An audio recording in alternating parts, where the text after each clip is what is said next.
মাটি ফুটি খনিজ পদাৰ্থ ওলোৱাৰ পাছতে এই পৰিৱেশে বিৰাজ কৰিছে বৰ্তমান সময়ত আৰু ক'ৰ পৰা আচলতে কেনেকৈ ওলাইছে ইয়াৰ তথ্য এতিয়ালৈকে লাভ কৰিব পৰা নাই। আৰু চাওক সেইদিনা আপোনালোকক দেখাইছিলোঁ গাঁতটোত কি ধৰণে ওলাইছিলে, তাৰ পাছতে সেই সৰু গাঁতটোৰ পৰা এতিয়া JCBয়ে খান্দি বৃহৎ গাঁত সৃষ্টি হ'ল যদিও ইয়াৰ তলতো এতিয়া পাইপৰ সন্ধান পোৱা নাই, অৰ্থাৎ পাইপ ফুটিয়েই যে এই গেছ ওলাইছে নেকি এইটো এতিয়া ধাৰণা কৰিব পৰা নাই। আৰু এতিয়া ইয়াৰ লোকসকলৰ মতে বিভিন্ন প্ৰান্তত এই ধৰণে গেছ লিক কৰাৰ এনে বুৰবুৰণি উঠা পৰিলক্ষিত হৈছে। আৰু বৰ্তমান সময়ত চাওক সেইদিনাতকৈ ইয়াৰ এতিয়া পৰিমাণ যথেষ্ট বৃদ্ধি পাইছে আৰু এইখন ব্ৰইলাৰ ঘৰ সম্পূৰ্ণভাৱে এতিয়া ভাঙি তছনছ কৰি পেলোৱা হৈছে, যিহেতু এইটো খান্দিব লগা হৈছিলে আৰু খান্দি থাকোঁতেই এই JCBখন এইখন বন্ধ হৈ পৰিলে। এইখন বন্ধ হোৱাৰ পিছত অন্য এখন আহি খান্দি মেলি এইখিনি সকলো আঁতৰালে।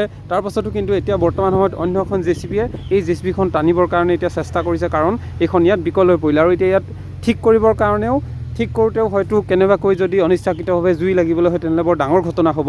সেয়েহে বৰ্তমান সময়ত এই JCBখন ইয়াতে ৰখা হৈছে আৰু অন্য এখনে ইয়াৰ পৰা নিবলৈ চেষ্টা কৰিছে। আৰু লগতে এই পৰিৱেশটো দেখাইছোঁ এই ব্যক্তিজনৰ ঘৰৰ, অৰ্থাৎ গেলেকী নপাম বাৰৱতীৰ বৰ্তমান সময়ত কলীয়াপানীৰ এই অঞ্চলটোৰ বৰ্তমান সময়ত এই ব্যক্তিজনৰ যিটো ব্ৰইলাৰ ঘৰৰ তলতেই গেছৰ বুৰবুৰণি হৈছিলে ছমাহৰ আগৰ পৰা, কিন্তু বৰ্তমান সময়ত সেই দিনটোত পৰহি বিশেষকৈ অধিক হোৱাৰ পাছত গাঁত খন্দা হ'ল আৰু গাঁত খন্দাৰ পাছত এতিয়া দেখিবলৈ পোৱা গৈছে যে ইয়াৰ পৰিমাণ অধিক হোৱাৰ ফলত JCBয়ে ONC বিভিন্ন ধৰণৰ বিষয়া আহি আৰু তদন্ত কৰিলে আৰু চেষ্টা কৰিছে যে আচলতে ক'ৰ পৰা ওলাইছে, কিন্তু এতিয়ালৈকে এইটো ধৰা পৰিব পৰা নাই ক'ৰ পৰা আচলতে এই গেছটো লিক হৈছে। আৰু সম্পূৰ্ণৰূপে এই ঘৰখনৰ এতিয়া এই ব্ৰইলাৰ ঘৰটো ভাঙি পেলোৱা হৈছে, অৰ্থাৎ ইয়াৰ খান্দিবৰ কাৰণে। আৰু এইখন চাওক এই ঘৰটো কিনাৰতে লাগি আছিলে এখন তৈলখাদ, এই অইল ফিল্ডখন লাগি আছিলে আৰু এই অইল ফিল্ডখনৰ ইয়াৰ পৰাই হয়তো গেছ নিৰ্গত হৈছে নেকি। এতিয়া এনেধৰণৰ কথা হৈছে যে এই তৈলখাদৰ পৰাই ইয়াৰ পৰাই হৈছে নেকি, এইখিনি কথাও এতিয়া তেওঁলোকে অনুসন্ধান কৰিছে। আৰু বৰ্তমান সময়ত ONCৰ বিভিন্ন ধৰণৰ কৰ্তৃপক্ষ আহিছে যদিও এই ব্যক্তিজনৰ ঘৰটো এইটো, লগতে আছিলে ব্ৰইলাৰ ফাৰ্ম আৰু ইয়াতেই বৰ্তমান সময়ত এই গাঁতৰ সৃষ্টি হৈছিলে। আৰু বৰ্তমান সময়ত এইখন হৈছে তৈলখাদ আৰু এই তৈলখাদৰ ইয়াৰ পাইপৰ সৈতে হয়তো এনেধৰণৰ হৈছে নেকি, ইয়াৰ কোনোবা পাইপ ফাটি হৈছে নেকি, এই ধৰণৰ এতিয়া গৱেষণা চলাই আছে, অনুসন্ধান কৰি আছে, কিন্তু বৰ্তমান পৰ্যন্ত কোনো ধৰণৰ তথ্য লাভ কৰা নাই। আৰু এটা কথা ক'ব লাগিব, গেলেকী যিহেতু গেলেকী সমগ্ৰ অঞ্চলটোতেই বিভিন্ন প্ৰান্তত ৰিগ আছে, তৈলখাদ আছে আৰু ইয়াৰ পৰা তেল উৎপাদন হৈ আছে।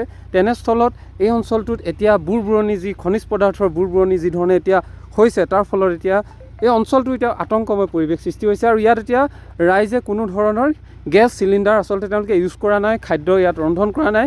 যিমান দূৰ গম পাইছোঁ ইয়াৰ লোকসকলে কোৱা মতে ONGCৰ লোকসকলে আচলতে ONCৰ ফালৰ পৰা তেওঁলোকক খাদ্যৰ যোগান ধৰিছে। অৰ্থাৎ ইয়াত এতিয়া যি ধৰণৰ এই যিটো আপোনালোকে দেখিছে ঢৌ বুৰবুৰণি সৃষ্টি হৈছে, ইয়াত যিটো এটা গেছৰ সৃষ্টি হৈছে, গেছটো মানুহৰ কাৰণে শৰীৰৰ কাৰণে অতিকৈ মাৰাত্মক। অৰ্থাৎ বৰ্তমান সময়ত কিন্তু এতিয়ালৈকে এই পৰ্যন্ত ধৰিব পৰা নাই কি কাৰণে ক'ৰ পৰা গেছৰ এতিয়া উৎপত্তি হৈছে। সেইদিনা আপোনালোকক দেখুওৱা দৃশ্য আৰু বৰ্তমান সময়ত এই পৰিৱেশ যি ধৰণে ইয়াত খান্দি পেলোৱা হ'ল, কিন্তু এতিয়ালৈকে তথ্য লাভ কৰা নাই ক'ৰ পৰা গেছ নিৰ্গত হৈছে। আৰু ইয়াৰ পৰিৱেশ চাওক, সকলোফালে JCB লাগি গোটেইবোৰ এতিয়া এটা বেলেগ এটা পৰ্যায় হৈ পৰিছে, কিন্তু এতিয়ালৈকে তথ্য লাভ কৰা নাই ক'ৰ পৰা আচলতে গেছ নিৰ্গত হৈছে। আৰু এই পৰিৱেশটো মই বৰ্তমান সময়ত দেখাইছোঁ।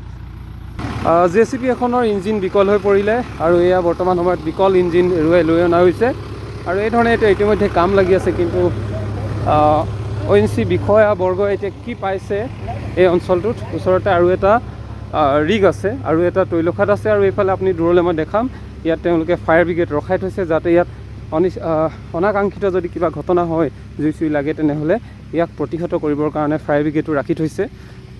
আপুনি এটা বস্তু আপুনি যিটো কথা কৈছে যে আপোনাক আজি আপুনি দেখিছে কিমান বছৰৰ পৰা আপোনাৰ এইকেইদিন আপোনালোকে ঘৰত খানা পিনা নাই বনোৱা নেকি? নাই বনোৱা মানে জুই লগাবলৈ ভয় কৰিছে নেকি?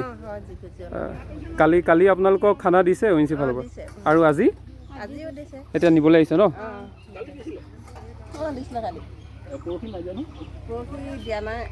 এতিয়া জুই নলগাবলৈ কৈছে নেকি, মানে ঘৰত জুই ব্যৱহাৰ নকৰিব কৈছে চাগে আপোনালোকক? পানী হ'ল না দাদা?